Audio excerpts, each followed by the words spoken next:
आज हम महाभारत के कुछ ऐसे किस्से लेकर आए हैं जो शायद आपने पहले ना सुने हो।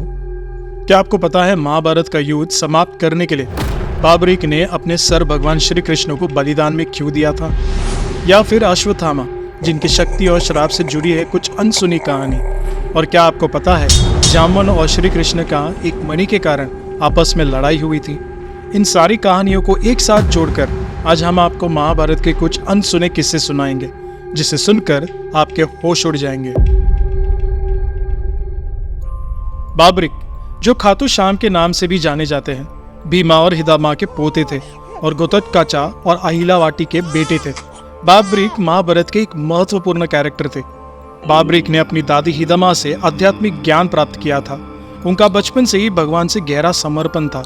एक बार उन्होंने अपनी दादी से मुक्ति कैसे प्राप्त की जाती है ये पूछा।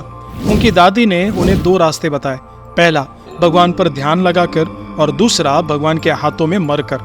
उन्होंने मुक्ति के लिए दूसरा विकल्प को चुना। बाबरिक को भगवान शिव से वरदान मिला था जो उन्हें ऑलमोस्ट अति पराक्रमी बना देता था।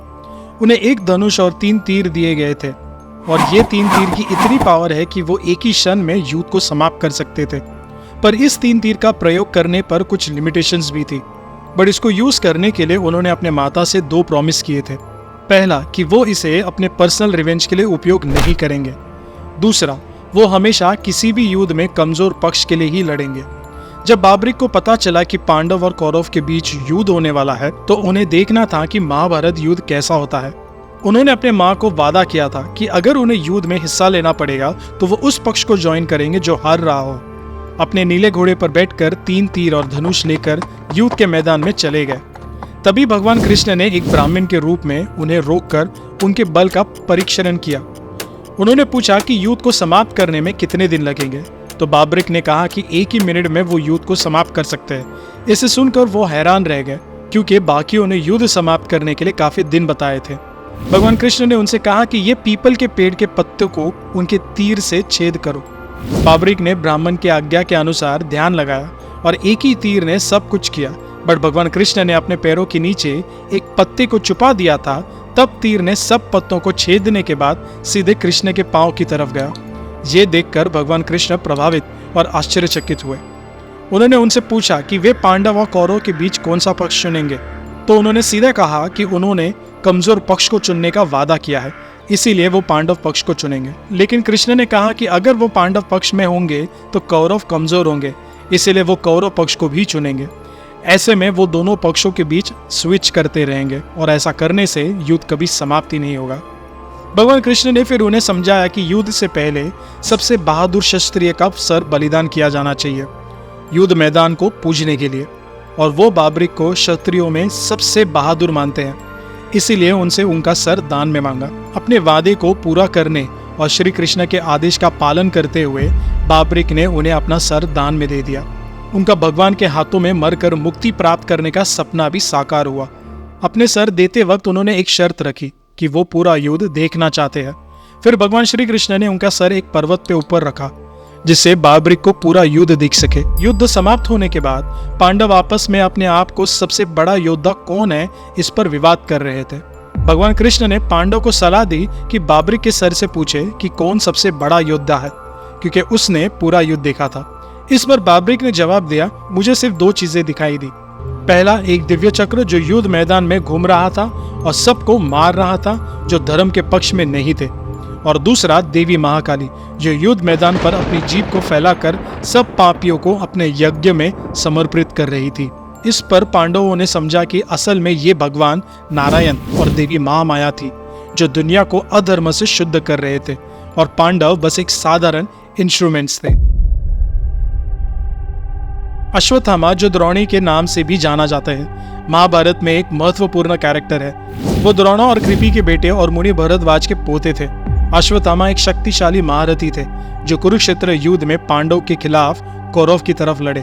अश्वत्थामा के सर पर एक दिव्य रत्न था जो उन्हें सभी मनुष्य से अलग और कुछ स्पेशल पावर्स थे।